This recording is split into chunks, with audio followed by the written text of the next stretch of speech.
Today we're going to talk about our experience photographing and video recording the eclipse, the solar eclipse, the great solar American eclipse. solar eclipse. Yes, I've captured it twice. This is my second time capturing it. Is your first time? Yeah, probably. Okay. Yeah, it's good.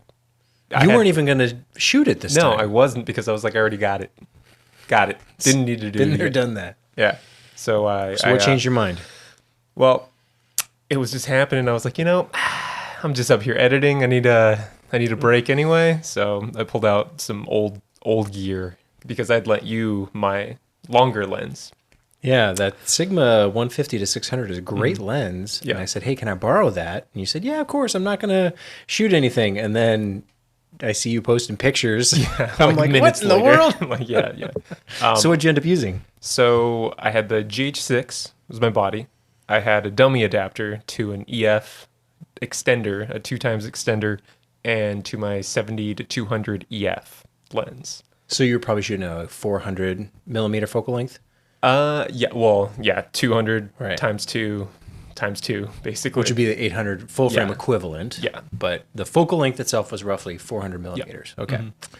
So, and then I had a ND1000, and then I was shooting at an f16. I set the lens to a 16 because with that lens specifically, very difficult to change unless you have that Voltrox adapter, which I had also lent you, I was like, oh man, how am I going to do this? So I dug out an old Canon body, the Mark IV, just so I could change the aperture, so I could set it and then throw it on the dummy adapter. So I was able to capture it at, I think it was 1/5000 of a second. So, Yeah. Okay. Sounds about right. with an ND. And then Were you happy with the results? I was, but again, strikingly similar to the photo I took years ago. So, but we were also talking about the results because you had some really cool effects going on because you said you didn't have that ring Well, adapter. Oh, yeah. all right, I'll let you explain. Yeah. So I put together a video on here's how to get the eclipse shot. And one of the biggest points of controversy, a lot of people, I think, first go, do I need a solar filter? Have you seen this? People talking about solar filters? No, Okay. I heard about the ND1 million that you were talking about. Which I used. And I what used the ND1. f-stop then. If you have So that was for much. video. So that was Oh, for okay, video. for So video. I was able to shoot at a 180 degree shutter angle. It didn't matter because I sped up the video anyway. Right. But I just wanted to see if I set my shutter angle normally to 180. My settings, I believe I was shooting around it was like a 5.6. This is for video. Yeah. I was like 5.6 or f8, and then ISO 250. Okay. Down low, I think. And I was able to do that with the ND1 million, which was pretty impressive, I thought. So those are roughly my settings. I don't remember exactly. For me, I switched it to video, and then all I had to do was throw another ND over top. It was Yeah. the ND64, which that was almost too much ND at that point. Okay. But it's still, I was like, okay, that's roughly the proper exposure. I was shooting, 24 frames per second, but yeah. Yeah. The ND I was numbers go surprised. up a lot, right? The ND 1 million sounds like a lot. Yeah. And ultimately it's 20 stops. So I think you could reach that with a couple filters. Oh, It's yeah. not anything crazy. And it's not like you really need I don't know. The color, I don't think is going to shift too much. It's like that. No, yeah, and It's the color like of one the sun. thing that you can easily correct yeah. and make it look like however you want. So I wasn't too concerned about color tone shifting or anything. Yeah. So that was with the Leica 50 to 200. And I wanted to use that lens specifically for video because the problem with video is that the sun is moving. Well, the sun's moving, the moon's moving. We're moving the most. Moving, yeah. The Earth spinning is the most. We talked about this last time. Kind of what's moving faster. Ultimately, the speed of the Earth rotating, I think, is the biggest culprit behind things moving through your frame. But I wanted to use the 50 to 200 so I could actually zoom out Right. and get that trajectory across the sky because I don't have any kind of tracking. The 360 kind of gyroscopic. Plug in the star map and track the sun and whatnot. So I didn't have anything like that, but I wanted to get the full frame for video and have it track across the sky. But then I used the 150 to 600 on the G9 Mark II to just take photos. And that full frame equivalent would be like a 1200. I didn't have the 2X extender, but which ended up working out well, I guess. Yeah. So we both had similar ranges to play with. And of course, I have the Viltrox adapter. I've got the 150 to 600. I'm like, I'm all set, good to go. Yeah. And then I go, oh, I need to use this ND filter, and it's an 82 mil, but that 150 to 600 is kind of a strange Yeah. The 95. front element is 95 millimeter filter thread, which I knew because I put together that video and just get this step down. Yeah. But that escaped me today, and that's a good lesson. And this I talked about in my video, but there's no reason we did this just for fun, right? Just to play around. I mean, we have the gear. Like, I've always geeked out about trying to get that, like, the furthest image possible. You know, it's like, how far can I get it? Which is why I think it's so cool to adapt lenses onto like a Micro Four Thirds system, because you get that extra like punch. And then of course, when something like this comes along where it's like, well, do you want to photograph the moon? You know, solar eclipse. I'm like, absolutely.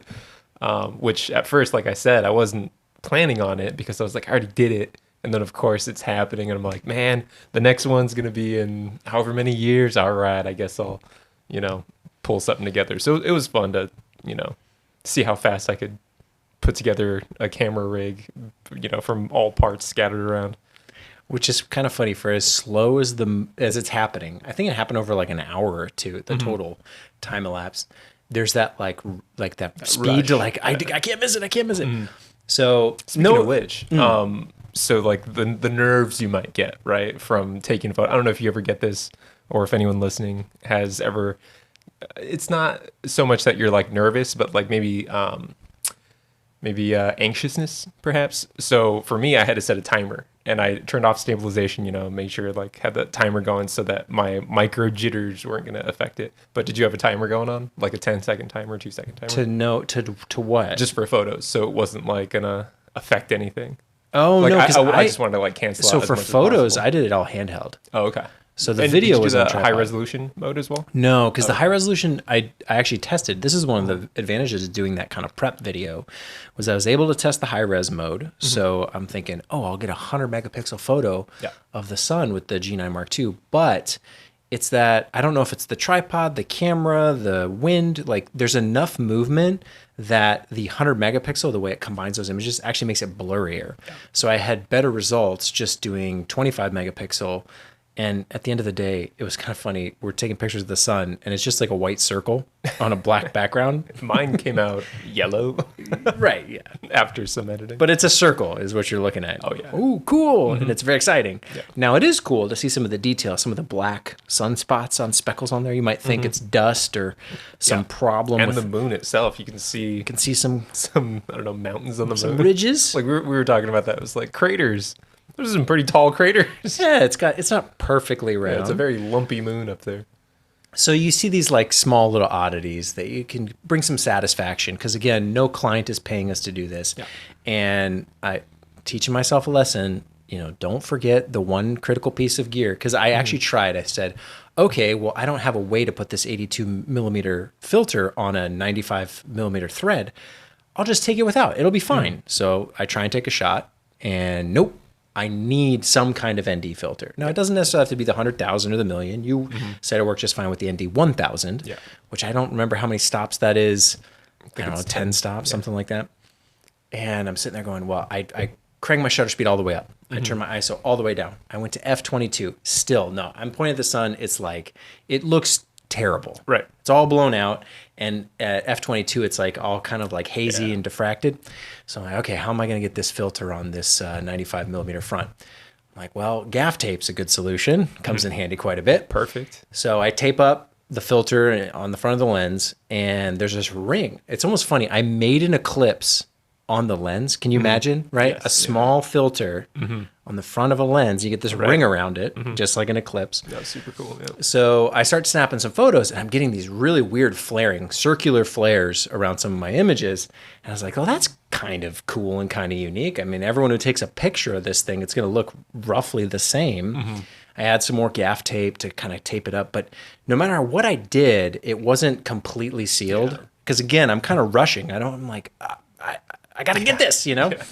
So I finally get these shots and get these cool like rainbow flare. I'll probably put one of the images as the thumbnail to this video, so people can see. If you can give me one of yours, I'll put them side by side or something like that. Cool. And it's one of those unique, like problem solving, yes. Fixing my own mistake, yes. Reminding myself for the future, like don't make this mistake again. But ultimately, kind of a happy accident to go, okay, I was able to solve the problem. And I actually got this weird effect where it's perfectly imperfect. I got some clean shots too, because I kind of like Yeah. really pushed the gaff tape down, so I didn't have any flaring. Got some cool shots. Got to see the cool little sunspots and the craters and all this cool stuff. At the end of the day, it's two balls in the sky, just kind of crossing paths. Yeah.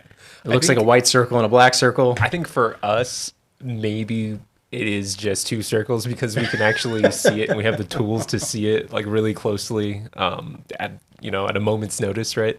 But I feel like a lot of the response I got, especially like I posted it on Instagram, and a lot of people who are not photographers like commented because everyone else is looking at it just with the glasses And they can't see. and they can't see it. So, or they have an iPhone and they're trying to, get as close as possible and they're getting something that looks, vaguely as if it's, two circles covering each other.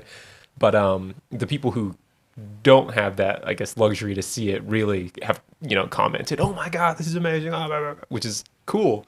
And I think maybe that's why like people like us do it, because it's like, oh yeah, like it is like a cool trick, like a party trick that like we know how to do, but not, I guess, everyone can do or have, the tools to do it. For me, it's that opportunity to do an event that the next one of these that's going to happen in North America is 20 years from now. So this is like, I don't know, but one of the last times we, might do this. And I like taking those moments as a challenge, as an opportunity. There is no client. There's no one who's going to judge me and criticize me other than myself. I still can make mistakes and fail and fix and solve the problem for myself. And ultimately, I feel like that makes you so much stronger and better at photo, video, whatever it might be. Because I can't tell you the amount of times that I know professionals that don't do this kind of stuff. And they show up to a shoot and they're like, "Yep, I'm ready to go." Meanwhile, you or me or anyone else who operates this way has like 10 times the amount of experience, because not only are we doing the client stuff, we're also doing the fun, just not a passion project. I'm not passionate about the Eclipse, but I'm like, when else am I going to do this? Okay, I'll try something new. And I think it's lost on a lot of people. They only want to work when they're getting paid. And I think that's such a missed opportunity, because you don't accelerate, you don't build the momentum, you don't have the same, the person who's competing for the same work as you is 10 times further ahead because they actually take these opportunities. And I just think that's like, I wish more people looked at it that way and didn't think, well, no one's paying me, so I'm just gonna, what I see online, I'm just gonna enjoy it. There's better photographers who are gonna take the picture, so I don't need to. That's true. It's 100% true. They are better than you. Yes. Yeah, straight up. And they're in a better position. We're not even on the path of totality. You will never get that good if you don't try. So that is a very accurate statement. There are better photographers than I am taking this photo, and that's true. Just stay there on the couch. Don't bother. We got it. Let me just leapfrog ahead a little bit. Yeah, we're not in the optimal place. We're not on the path of totality. We're not going to get that ring shot that everyone wants, but it's still an opportunity to go do something where you have the freedom to fail, but you're also in a situation where there's a little bit of pressure because it's only happening the one time, kind of like live. We've done shoots in the past, and this is my background, was live event coverage, live video. And those stakes change what you do and how you do it. I think you had that experience kind of recently. We were shooting that concert, and it's like, I need to go to your camera. Like, you're like, be ready. And then all of a sudden you kind of shift your mindset a little bit of like, okay, I'm going to film this certain way. I'm going to be ready. I'm going to be better than I was before. And you didn't necessarily even know that it was something like today. I'm sitting there thinking like, oh man, yeah.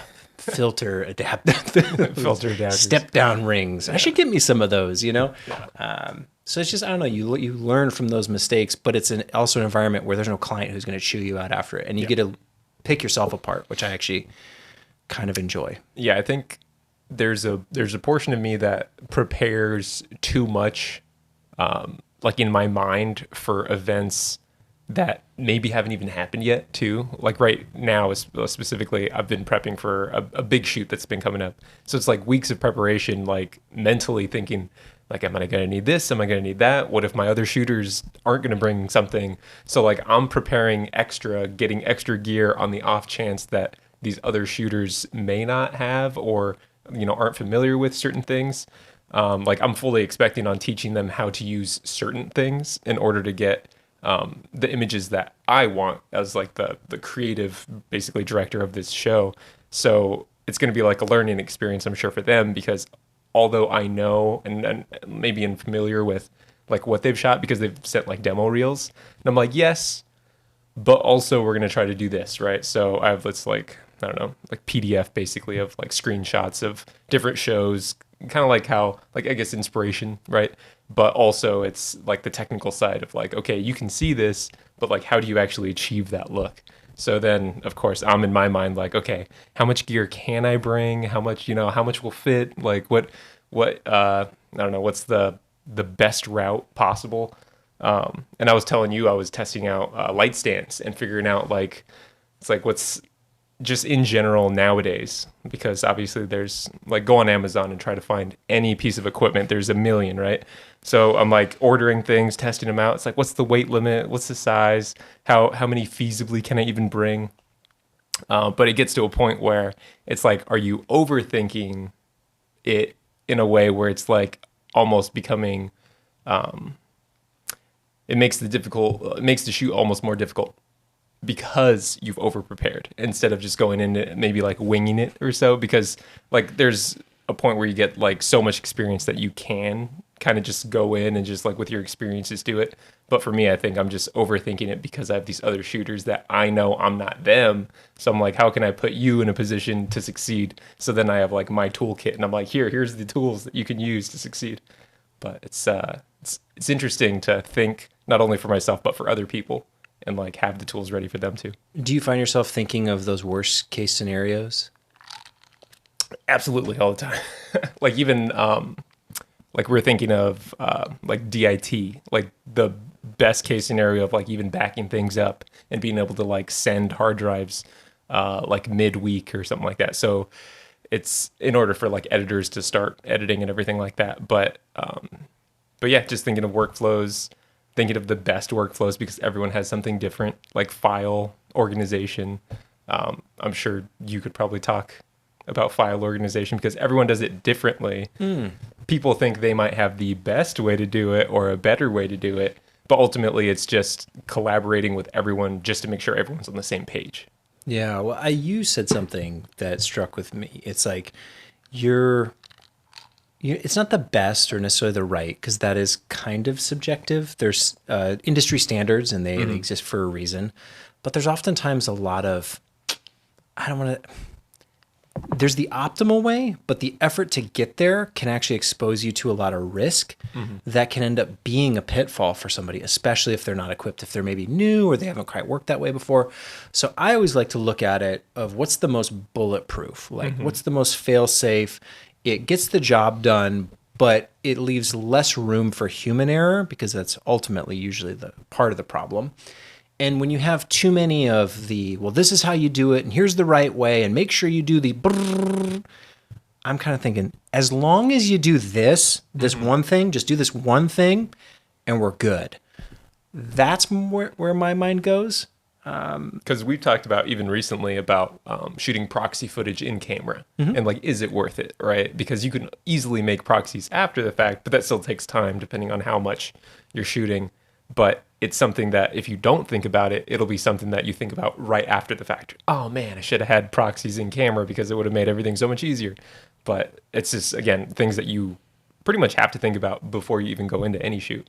Yeah, and proxies are an interesting one because for the longest time, and still to this day, I do try and avoid them whenever possible because it opens up this extra layer of make sure you're linking to the high res, the full res, and not the proxy. Because I've seen it happen. Someone hits export, and you're looking at it, going, "That doesn't look right." That doesn't look right. Is it your compression settings? What are you doing in media encoder? And then, sure enough, one file got linked to the proxy, and it's not the full res. Let me go back, untangle the mess, re-export, and those.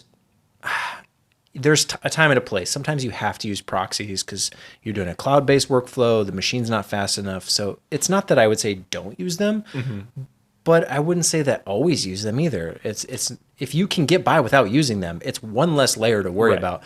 And you don't have this problem of, I exported something, but it was only using the super low quality, low res proxy files. Yeah, and I'm thinking of a scenario where maybe I'm the shooter, but I'm not going to be on the post processing perhaps, and maybe it's something that I'm thinking of that they didn't even tell me they wanted, because that does happen. It's like, hey, did you by chance do this? It's like, oh, you should have told me that before. But then I'm here thinking, if I do this, this will be a good thing, perhaps. Maybe they won't use it, maybe they will. If they see it, they'll be like, look at this guy. He made us proxies already. What a nice guy. So it's, again, just things thinking about, I'm always, I guess, thinking about how can I do the most for a client, for myself, for whatever. Yeah, I think years ago you told me something that really stuck with me as like a criticism for myself, because often we have a hard time, I feel like, self-evaluating or seeing how other people see us. And you said that I was like worrying too much. And do you remember this conversation? Worrying too much about what? I don't know. It was just that I was worrying too much, and the results that it had of a more like negative, not hostile, but just like you're always thinking of everything that could go wrong. Why don't you think about what could go right? I think is sort of what you told me. And this was years ago. And I do you remember this? It's something that I do think about frequently. Yeah. You personally, or I about think about me? it. No. Yeah, I think about that conversation all the time. No, because there are other people who do worry. Like, let's say a director will worry about the camera department, and you'd be sitting there like, you don't have to worry about me. Like, I got this. Like, you should worry about what you're doing. So there are those instances maybe, but it is true. I guess it's the anxiety can ruin the vibes. You know what I mean? Well, and it's something that I've really challenged myself to be better at, not over worrying, but I do. Hey, did you format your card? Hey, what white balance are you? Right. Hey, like I'm constantly checking those things because the one time I don't, I know 1,000 times everyone's going to be perfect and flawless, but 1,001 comes along and I don't ask that question, and that's the time. Our white balances were off. Or, we didn't format the cards here. We didn't bring extra batteries here. Like all those little things. And it's really probably annoying to work with somebody like me if I'm constantly, what's your f-stop? Hey, what's your ISO? What's your, just making sure. But then on the flip side of that, I don't know how to be the person that's like, you good? Yeah, I'm good. Okay, let's go. Right. And then I look at it later and I'm going, oh my goodness, we're not even shooting in the same picture profile. Right, yeah. Someone left the camera in standard and here I am shooting vlog, and think of the nightmare that would be. Yeah. So there's all those things that I'm constantly in the back of my mind are eating away at any project, thinking, well, what could go wrong and what's someone likely to do? Well, I've made that mistake before. Hey, did you bring a step down ring? Did you bring a step up ring? Because I just, now that's going to be in the back of my head. No, I think one of the things that I constantly have to check are just camera settings, because I'll have people like borrow the camera or whatever, and when it returns, you don't know what they may have done. So you kind of have to go through everything. And I know you can set up, a custom, menu for yourself and, re-download it and everything. But it is just good practice to go through. Like you even caught a camera that had like the wrong shutter angle, right? On one of our shoots. The shutter was off, which I don't even know what that means. It's like a very broadcast camcorder type thing. The shutter's off. What the heck? What do you mean it's off? Right. It should be black if the shutter's off. Yeah, if it's off completely. But no, yeah, the old HVX 200, you can turn the shutter off. On the FX6, you can turn the shutter off. Right. And I'm going, what is... No. Yeah. I want to know what my shutter speed or angle is. Those things where, I don't know, some people just might overlook something. Like, for instance... I did. Right. But what I'm saying is there might be... like ND might be on, and then they'll just crank their ISO without even, thinking. It's like, oh, there's an internal ND on this camera or whatever, So I've seen things happen. I've experienced it myself, having like done it, and then after the fact looking at my camera and being like, what the hell was I doing? But those, oh no, I was in auto white balance. Yeah, but those are, learning experiences. Yeah. And I would say definitely if you notice something on set, don't be afraid to just shut everything, like stop everything, halt production, and be like, we need to do nobody move again. Yeah, freeze. Because I've definitely done that before, where like maybe we're like 2 shots, 3 shots in, and I'm like, oh geez, and there's a way to like say it without say it cool. Yeah, be like, oh, can we just do that one more time? It's like, hey, let's get that intro one more time or whatever. You don't have to say specifically like, hey, I messed up. I messed up big time. I did it wrong. Right, but there is you should, have enough, mental fortitude to be like, listen, we need to do this again. Because otherwise you're not going to hire me So again. with those Sony cameras, because I use them sometimes, but I really prefer not to if I can help it. You've got S-Log1. Do they still have S-Log1 on the Sony cameras? I don't use it, but S-Log2. S-Log2 for sure. And S-Log3. Is there a way for footage for the post-production team to know what you shot? If you don't tell them, if they just look at the footage. It should just be obvious. Like if you're shooting S-Log2, people are going to be like, why did you do that? So S-Log3 is the... S-Log3 is pretty much the only picture profile. But what you're shooting in. if you're if you fucked up and shot some other picture profile, they'd be like, you're like, hey, we're in S-Log. You in S-Log? And they go, yep, I'm in S-Log. Right. They're in 2, you're in 3. Right. Is there a way to look at the file and know that it's S-Log2 versus 3? Or S-Gamut versus... There are perhaps metadata that I've never looked into, perhaps. Okay. It just freaks me out because I know on the Lumix cameras, there's Vlog. That's it. There's not... It's Vlog. I mean, it's definitely something I can tell someone that's Vlog. I talk about usually if, you're working with somebody who knows what they're talking about, like whoever's hiring you, for instance, if they ask, because that's a lot of times why I shoot Sony, because they specifically ask, because they have other, assets that they're trying to match everything. And it's just easier for a colorist to just do everything's S-Log3. Great. Yeah. So again, it should be something that's like stated prior, because there's also other times where they just want me to shoot just standard picture profile, just so everything's baked in. So it just depends on the project, but I feel like that's something that's definitely established before, because otherwise it's like if you shoot, flat log footage and then give them raw files, they may not know what to do with it. And that's happened before, like many times, where I've given them files and their editor, I should say, not colorist, but their editor attempts to color log footage, not even knowing that they could use a LUT and they're supposed to use a LUT. But need to use a LUT. And then you can, make your other additions to that LUT, but, they're just struggling, trying to push and pull this LUT, or not the LUT, just the footage itself. And then it ends up looking worse, right? And then it makes you look bad. So it's definitely something that I feel like needs to be a part of the conversation in the very beginning, because you will get to a point where they're just like, why is this footage so flat? Like, what happened? And if they don't know, like, they don't know. Yeah, I just think of all those times where it should be part of the process, but it often isn't, or it's forgotten, or like I said, someone makes a mistake. A lot of these things aren't intentional. I didn't intentionally choose to not bring a step-down ring. Right. I just forgot. I made a mistake. And so oftentimes it's harder to unpack some of those things, because even on the Lumix cameras, I know, let's say you shot in standard, but you had some custom settings. What are those? What were they? -5 contrast. Maybe.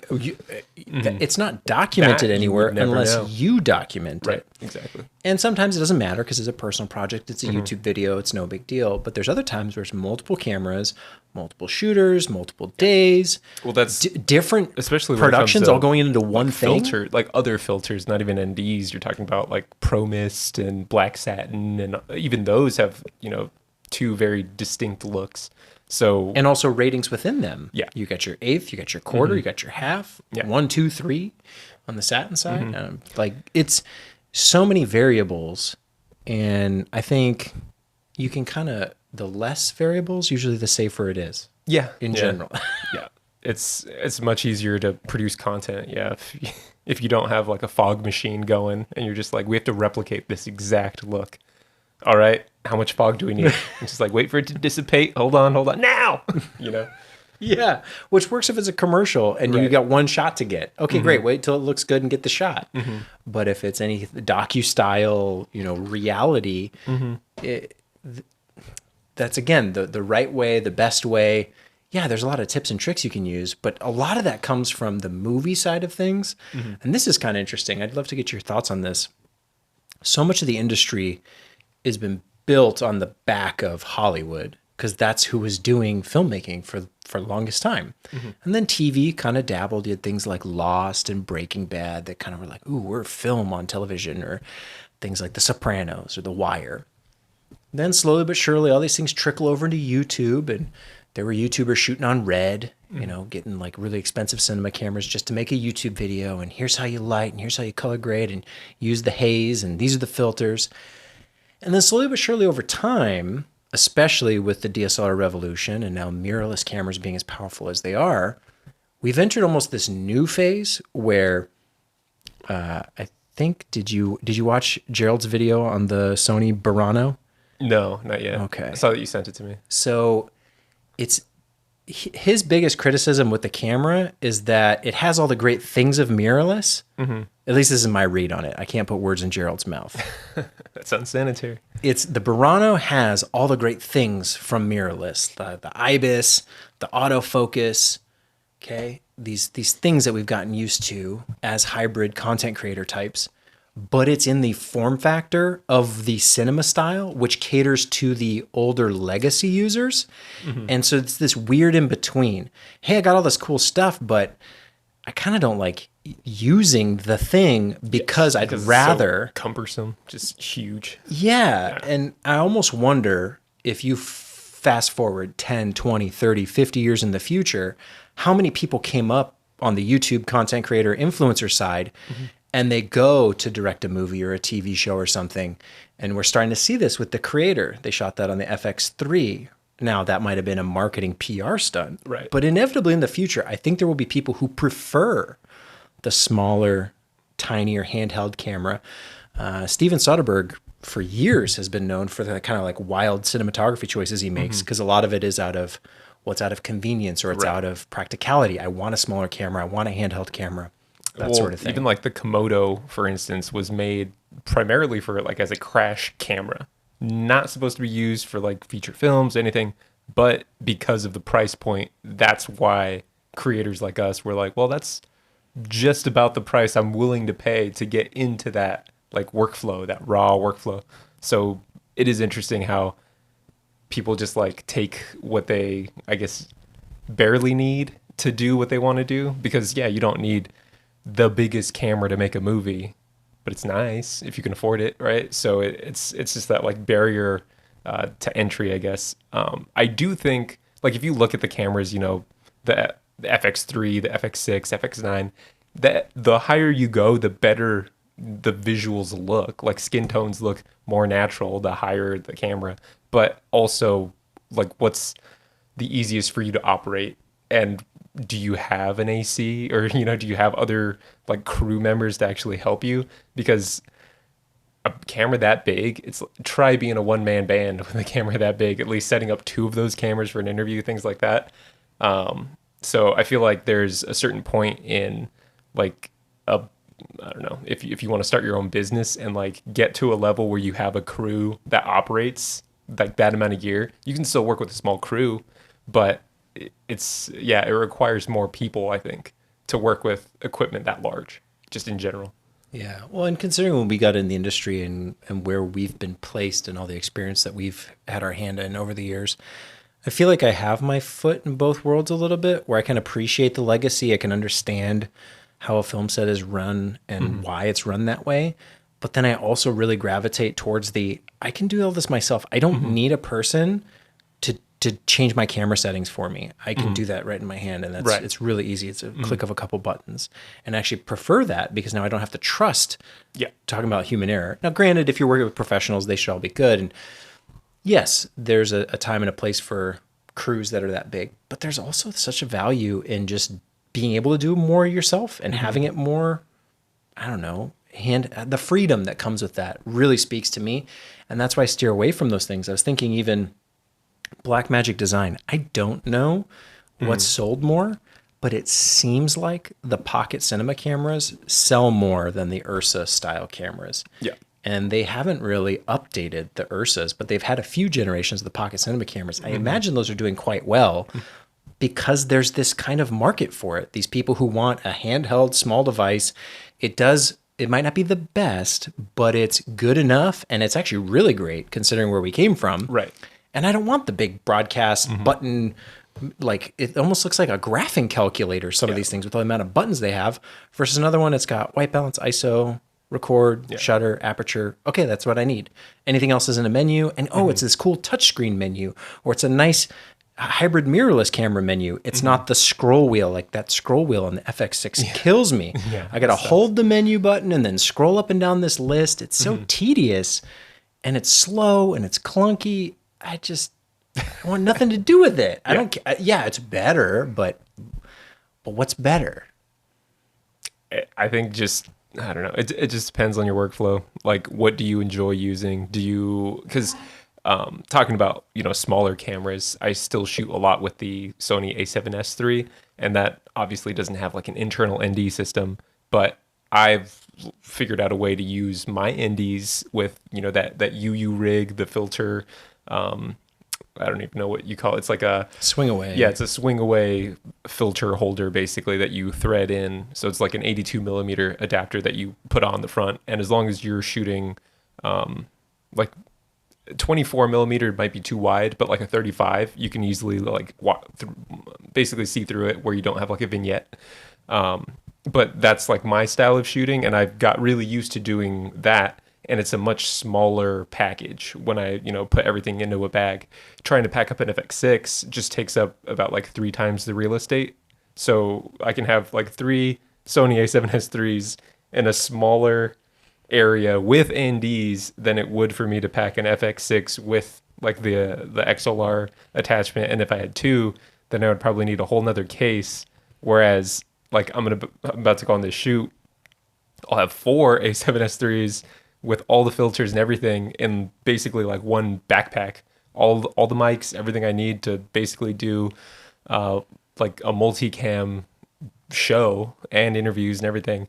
But something like that with, again, like larger cameras, like you're going to need cases and cases and cases. And I've worked with crews who do that, and that's fine. That is a way to do production.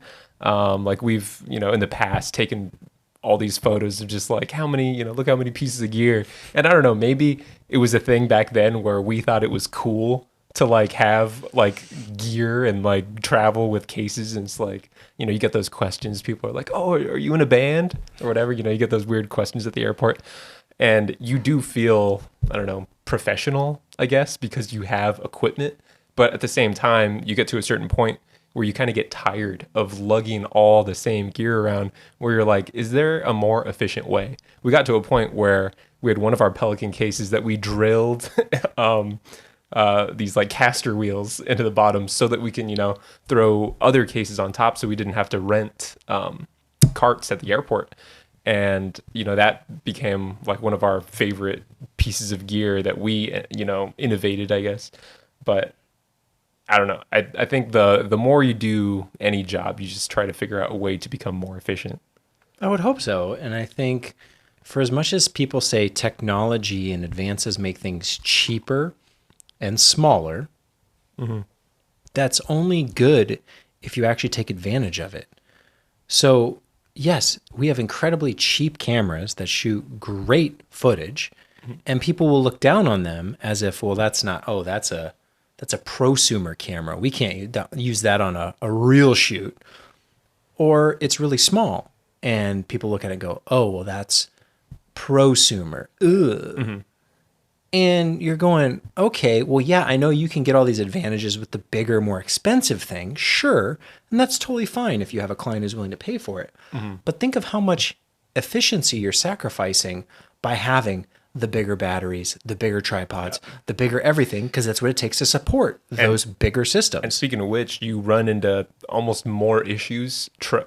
I don't know. I have a lot of experience traveling, so maybe that's why I keep bringing it up. But there was that period of time where we were traveling internationally with a lot of film gear, and we were trying to get through Germany, and they wouldn't let us fly with the V-mount batteries just because one TSA agent decided, no, not today, kind of thing. And their, supervisor wasn't there. So we had no help getting through security with just very typical, not massive V-mount batteries. They were like I don't know, 60 or something like that. They weren't huge, right? Normal size V-mounts.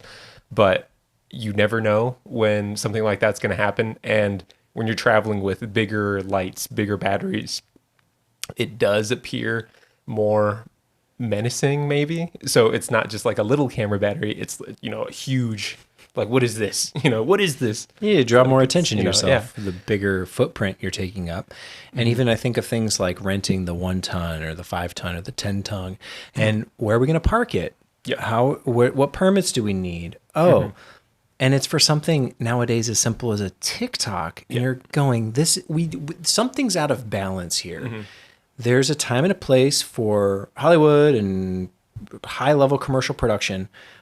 But if you're trying to do content creation, you're trying to make a YouTube video, you're trying to make a TikTok, and you're going the old school Hollywood route, you're doing it wrong. Because it's not necessary. And I'm not saying shoot it on your phone. I'm not saying don't light it or have bad audio. No, you can do all of that great stuff in a package that, yes, what are YouTubers using? I actually just had this conversation with someone recently that so many YouTubers think of themselves as not professional filmmakers because, I don't work on a Hollywood set. I don't do this for a living. I just make YouTube videos. But their color grading is better. Their lighting is better. Their composition, editing. The YouTube side of creation, in a lot of ways, outclasses people who call themselves professional. And then they discredit themselves and said, no, you're incredibly talented. You could work on any proper film shoot. But the thing I find is they lack is that understanding maybe the standards or like why things are done. Because for a lot of YouTubers, they lean on the creativity side, but they lack the technical understanding of what they're doing and why. There's definitely a lot of subjective leeway, I would say, for social media. And we talked about this guy. He's like an NBA photographer / videographer. And I sent you this post, and he had this whole like Instagram reel, and it was like screenshot and like save my settings, right? And it just showed for video, but also, you know, he does photos, right? So he was like, yeah, screenshot, take my settings for video. And they were ridiculous settings, right? It was like 1/2000 or something like that for shutter. And, you know, in the comments, people were like roasting this guy, being like, man, this guy doesn't even know that, you know, he basically said he doesn't know how to do this job correctly. But in his defense, he was saying, well, I like to be able to like freeze the, you know, this image and be able to pull a still from it so that I get like a really clean photo from my video. And it also has that other added benefit of it just looking very like sharp. So when you have like the NBA player like doing his moves, you can slow it down and it does look very sharp. It just has no motion blur, which is something that, you know, again, if you're a true, you know, filmmaker, cinematographer, you want to figure out a way to get that motion blur so it looks real, so it looks more realistic. So there's definitely like that controversy of like, are you a real, you know, cinematographer or videographer if you're not doing it quote unquote correctly? Or are you great at what you do because it does look cool and you get a lot of likes and you get, you know, you're hired, you're not still hoping to get a job, right? So there is a balance of, it's like, yes, I create content. I may not consider myself to be a cinematographer, but I'm a working professional.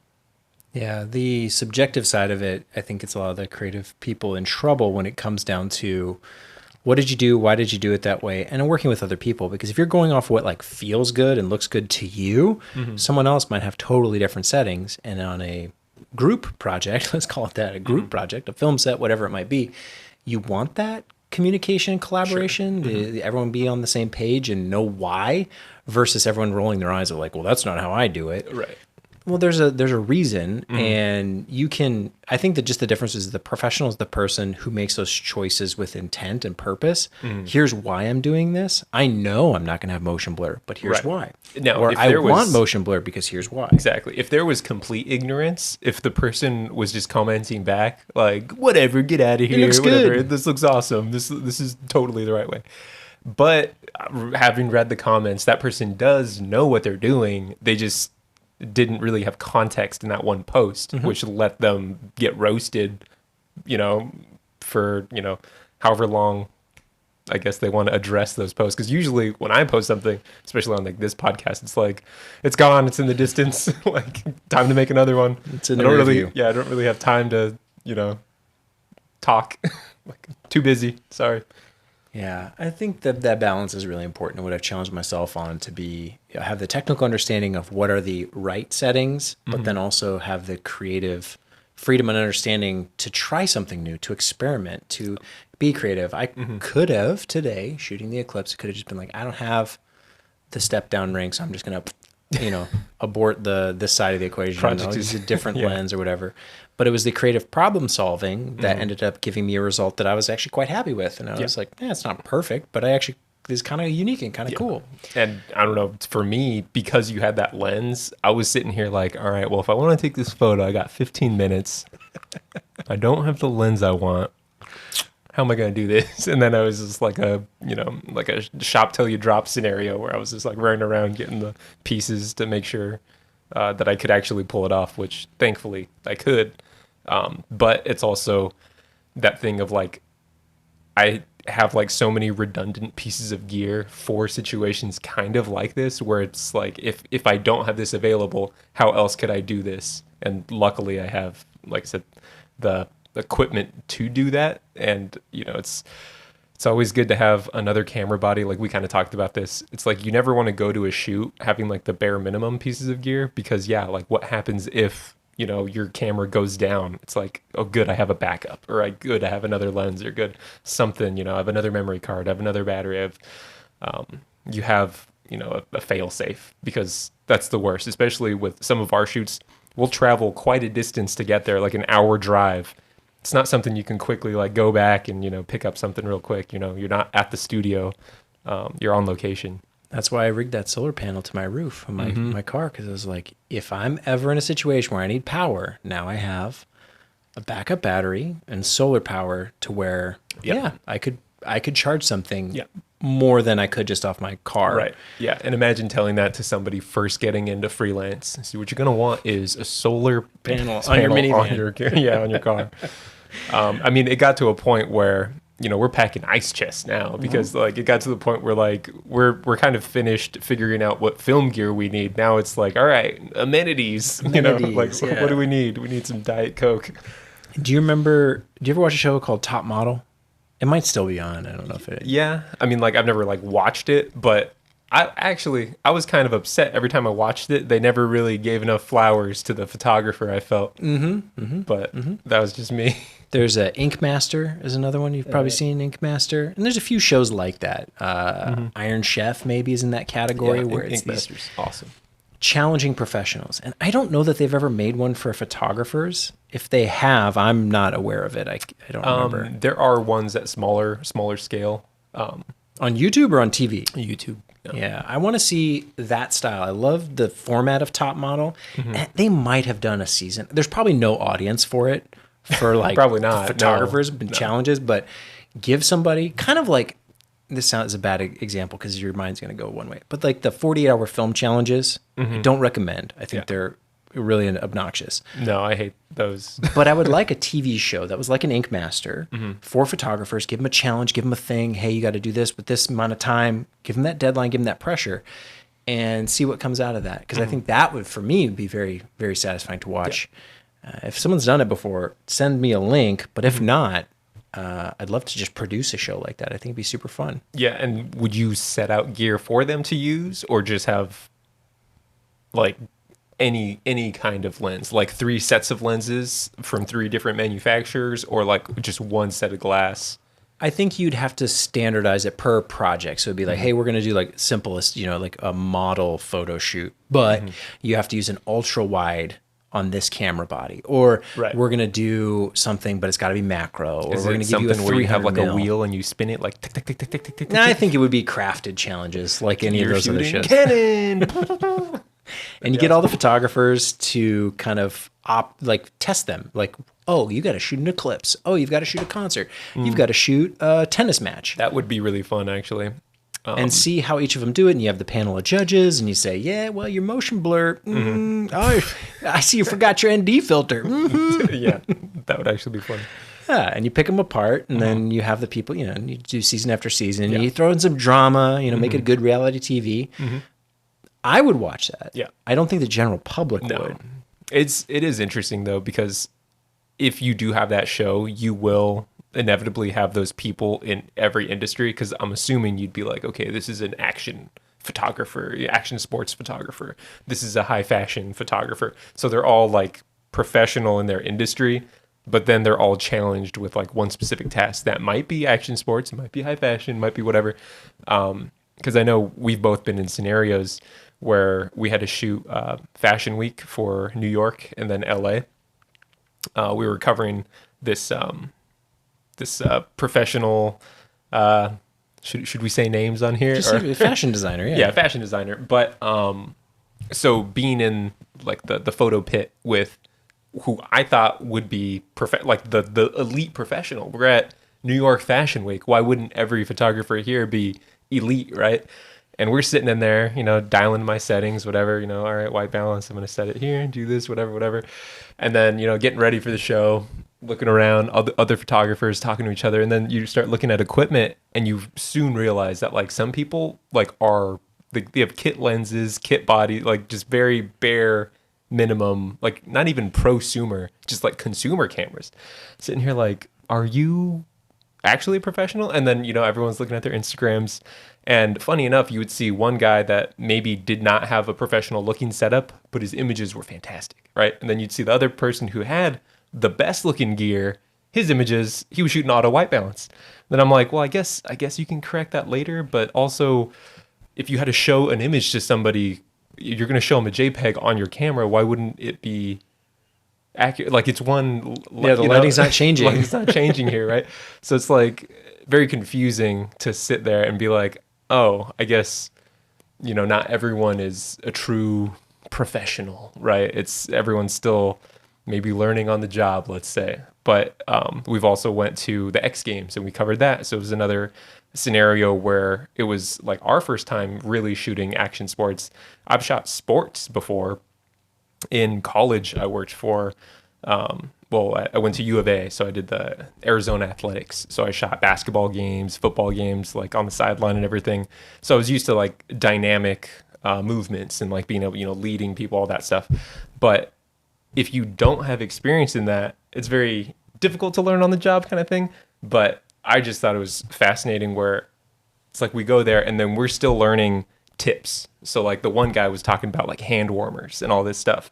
And like in the media tent, because it gets so warm in there, and it was the Winter X Games, right?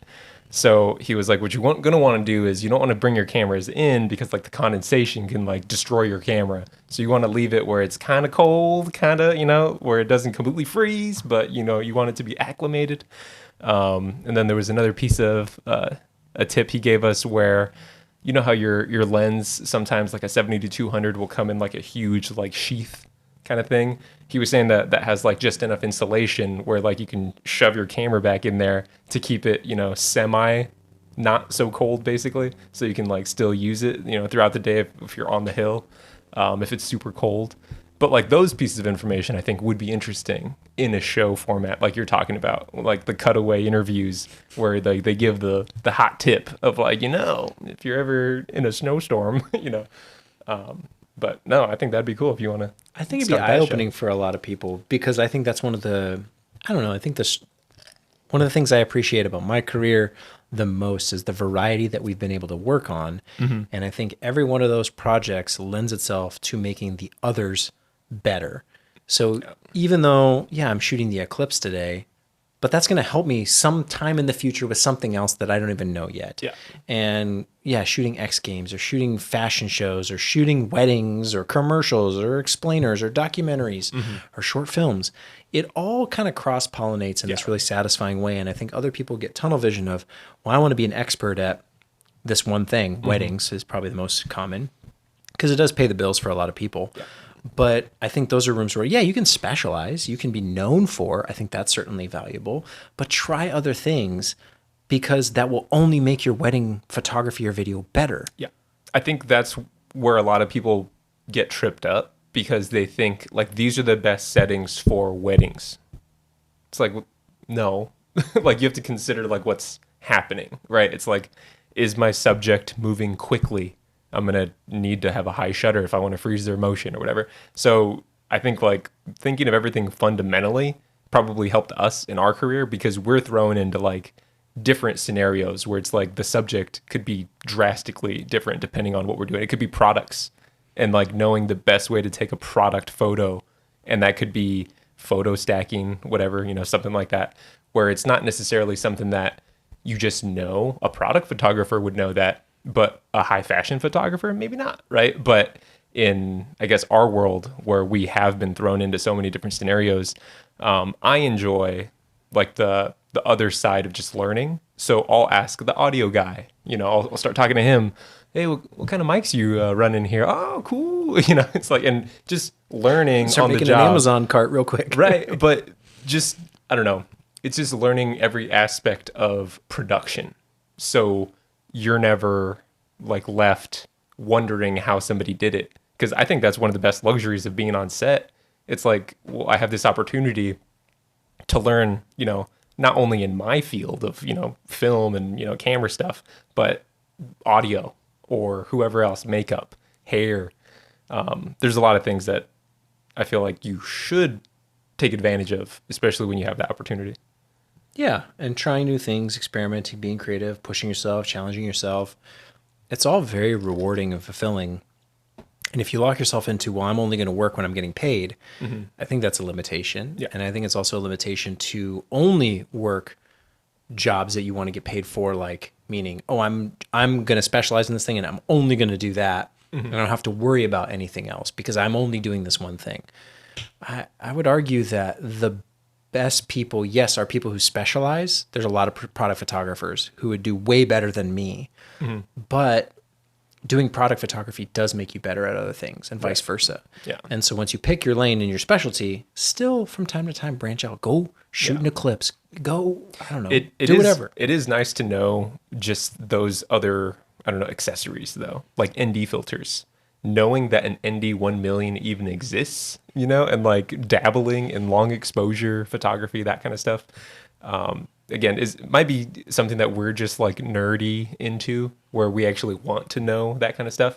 But again, it is nice to know just off the top of your head, oh, I'm going to need an ND 64, in order to shoot this shallow, off the top of your head without having to put an ND filter. Oh, that's not right. Maybe put another one on. Oh, that's not right. This is taking the time to actually test out your cameras and figure out what's my go-to ND on high noon, like what will I need? And then you can just pull out, your gear, like F16, right? If Sunny 16, what do they say? Are you familiar with that? Yeah, that's an old film rule. Yeah. Sunny 16. Sunny 16. It's just like things that you should know, like just off the top of your head, but you won't really know unless you have the experience. So yeah, just get out there, shoot the Eclipse every now and then.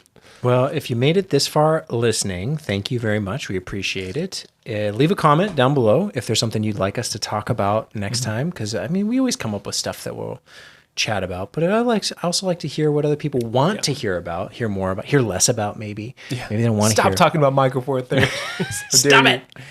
I don't know what people want, but I do appreciate them listening, especially if they made it this far, because that would be a deep. No, I think a cool thing to do would be call-ins. Call-ins would be great. Have someone dial in, just have them live on the show. It is definitely a technical challenge, a problem to solve that I would love, because I sort of tested it and it kind of works. Yeah. But I got to refine it. It can be better. Yeah. It can be better. But it can be done. It can be done.